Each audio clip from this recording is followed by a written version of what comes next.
Pessoal, vamos lá então, página 119. A gente vai começar ali algumas partes de cidadania. Então, cidadania, vocês têm que se preocupar com o que? Tem que tomar cuidado, na verdade. Não só a parte de cidadania, mas a gente vai ver em direção defensiva. Tem muitas coisas que não são o que a gente vê ou o pessoal faz, ou até quem já dirige, não seria o correto, mas já dirijo e acho que isso é certo. Então, esse achar que isso é certo, tem que tomar muito cuidado. Perguntas que caem sobre preceitos da cidadania, vocês têm que tomar mais cuidado ainda, porque esses preceitos da cidadania é o correto a ser feito e não o que a gente acha que é certo. Tem muitos detalhes sobre isso. Ali em cima, na página 119, fala ali, ó: cidadania é o exercício pelo cidadão dos direitos e deveres que lhes são outorgados pelo Estado e pela sociedade. Cada pessoa é um ser único, diferente de todos os outros. A individualidade é formada a partir da interação entre características herdadas e características adquiridas do ambiente durante a vida. Tem uma pergunta que cai em teste sobre, não fala muito características herdadas, mas fala situações impostas pela sociedade e essas herdadas. Então, assim, essas situações herdadas é coisa que a gente vê o pessoal fazendo e acaba fazendo igual, porque é mais rápido, é mais fácil. E as coisas adquiridas ali do ambiente durante a vida, que as pessoas impõem pra gente. Então agora, a partir de agora, vocês vão ter que fazer tudo certinho no trânsito. Sim, vocês já deviam estar fazendo isso. Ah, mas lá em casa, lá perto de casa, todo mundo faz desse jeito. Não é porque todo mundo faz que você também tem que fazer. Não é porque todo mundo vai levar a multa que você também tem que levar a multa. Você pode amenizar a situação e começar a ser diferente de muitos que andam no trânsito. Vamos colocar a situação aqui em Cianorte sobre a seta. Então muita gente reclama do uso da seta, mas eu já vi pessoas que reclamam do uso da seta não utilizando a seta. Então ele herdou do tempo que ele estava ali dirigindo, ele herdou de uma outra pessoa, ele herdou da população, fala assim, o costume da cidade é isso. Não precisa ser um costume da cidade. O uso do cinto de segurança deve ser um costume individual de cada um que deve usar o cinto de segurança. Não de falar, lá na minha cidade ninguém usa. Não é porque ninguém usa, eu também não vou usar. Então tem que lembrar que existem infrações de trânsito. Grupo social é o universo de pessoas com as quais o indivíduo tem contato pessoal direto. A individualidade é um fator que motiva cada pessoa a fazer parte dos grupos com os quais tem maior afinidade. Vamos lá para a página 120. Na página 120, ali no meio da página, está falando de diferenças individuais. Diferenças individuais, algumas situações eu vou jogar como infrações de trânsito. Desde o começo vocês vão escutar alguma coisa sobre infrações de trânsito. Acabei de comentar agora há pouco do uso do cinto de segurança, é um dos que cai em teste. É infração grave, 5 pontos na CNH e gera retenção do veículo. Vocês vão ouvir falar muito sobre retenção do veículo. Aqui na página 120, diferenças individuais, cada pessoa vê, sente, interpreta e se adapta aos acontecimentos do dia a dia de maneira diferente. Isto ocorre em função de diferenças na formação, vivência, cultura e personalidade de cada um.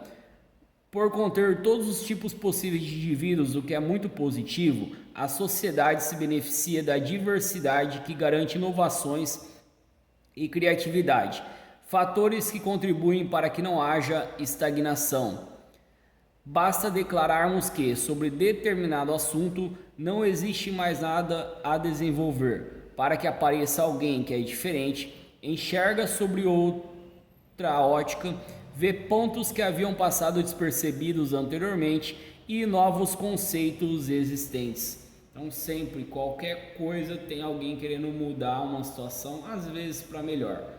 E muita gente acaba não gostando do que aconteceu. Colocar algumas situações da cidade, quando muda um trajeto, quando coloca uma coisa diferente para melhorar o trânsito, o pessoal acaba reclamando ali. Na página 121, ali falando um pouco das necessidades de deficientes físicos, falava um pouquinho na página 120, vai jogar ali, ó.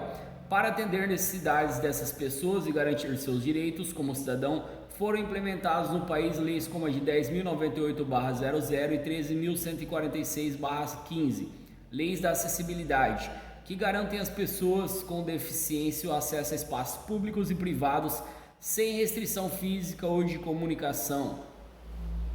Entre os direitos assegurados por essa lei destacam-se as rampas, passar especiais para pedestres, semáforos sonorizados, vagas de estacionamento sinalizadas para cadeirantes, transporte coletivo adaptado, espaços reservados em locais de lazer e instrução, bem como acesso à informação, comunicação e educação através de intérpretes.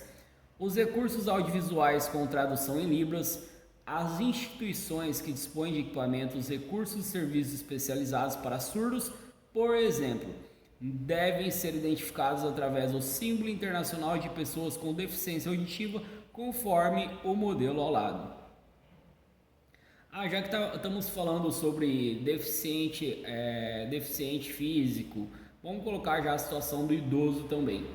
Vaga para deficiente. Se querer colocar aqui do lado, nesse espaço em branco na apostila, escrevam ali: vaga para deficiente ou estacionar na vaga de deficiente é infração gravíssima e gera remoção do veículo. Então, quando colocar a infração é gravíssima, vocês têm que já começar a ligar a pontuação também. Infração leve, 3 pontos. Infração média, 4 pontos. Infração grave, 5 pontos. Infração gravíssima, 7 pontos. Não existe multa de 6 pontos. Quando a gente chegar em infrações de trânsito, vocês já vão estar com algumas multas que caem em teste, algumas infrações que caem em teste, com elas decoradas já. Na página 122. No meio da página fala assim, ó: nosso comportamento no trânsito é regido por um conjunto de leis formado pelo... São 3 coisas aqui, ó.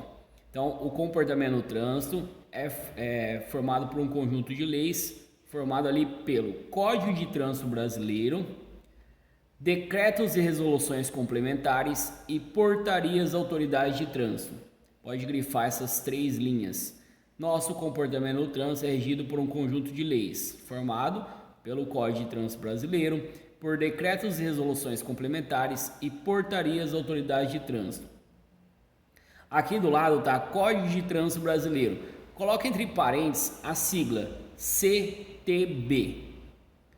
Cai muito em teste só a sigla CTB, que é Código de Trânsito Brasileiro. Esse conjunto prevê comportamentos e ações corretas para todos os elementos do trânsito, bem como infrações, multas, penalidades e a responsabilização civil e criminal de nossos atos no trânsito, principalmente quando colocamos em risco a segurança e a vida nossa e das demais pessoas. O atual CTB, que entrou em vigor em janeiro de 1998, é muito mais rigoroso que o anterior. Violações individuais dos direitos das demais pessoas, como o de ter um trânsito seguro, estavam tomando proporções alarmantes, refletidas em estatísticas de acidentes e mortes no trânsito brasileiro. A partir de 1998, começou a aumentar a fiscalização, na verdade, também. Mas além de aumentar a fiscalização, eles mudaram muitas infrações de trânsito, que às vezes eram leve, passou a ser média, grave ou gravíssima.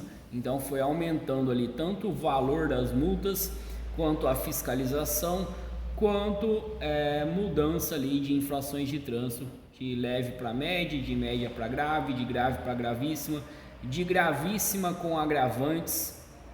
Então mudou muito as infrações, mas a gente vai ver lá na matéria de infrações, é uma das últimas.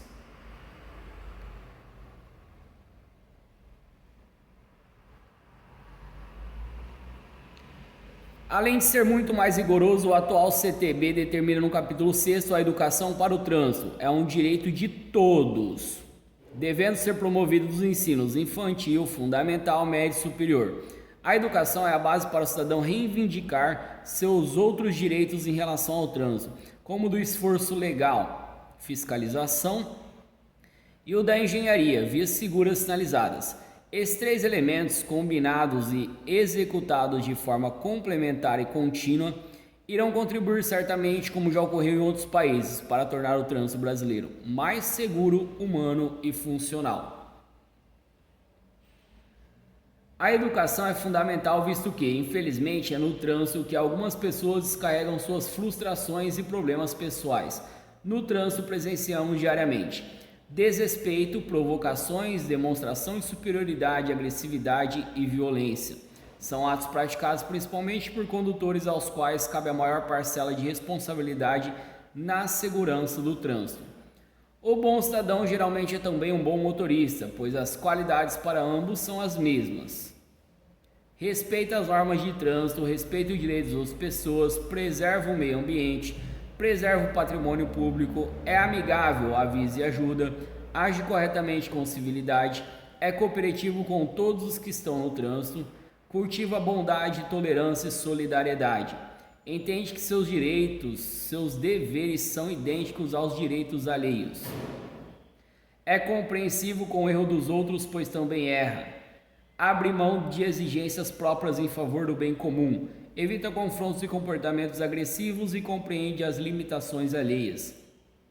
O primeiro passo para ser um bom motorista e um bom cidadão é fazer uma autocrítica honesta do próprio comportamento ao volante, do grau de agressividade, dos maus hábitos. Depois disso, é possível adotar um padrão de comportamento civilizado e aceitar as deficiências das outras pessoas. Respeito mútuo no trânsito. A prática de boas atitudes entre os usuários do trânsito tem poder de promover o respeito mútuo e a cidadania. É essencial saber agir corretamente frente às diversas situações do dia a dia, reconhecendo e alterando os maus hábitos e posturas negativas.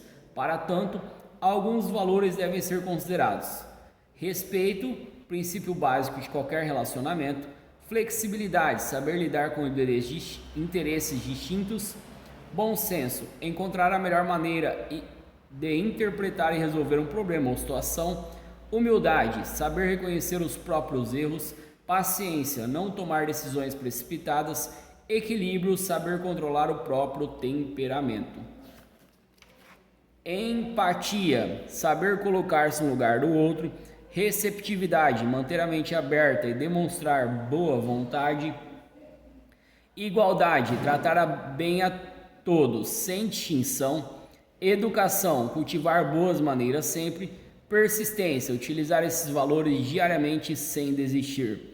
Precisamos estar conscientes também de que alguns conflitos no trânsito são inevitáveis, pois cada pessoa utiliza o trânsito de forma diferente, de acordo com suas necessidades e objetivos.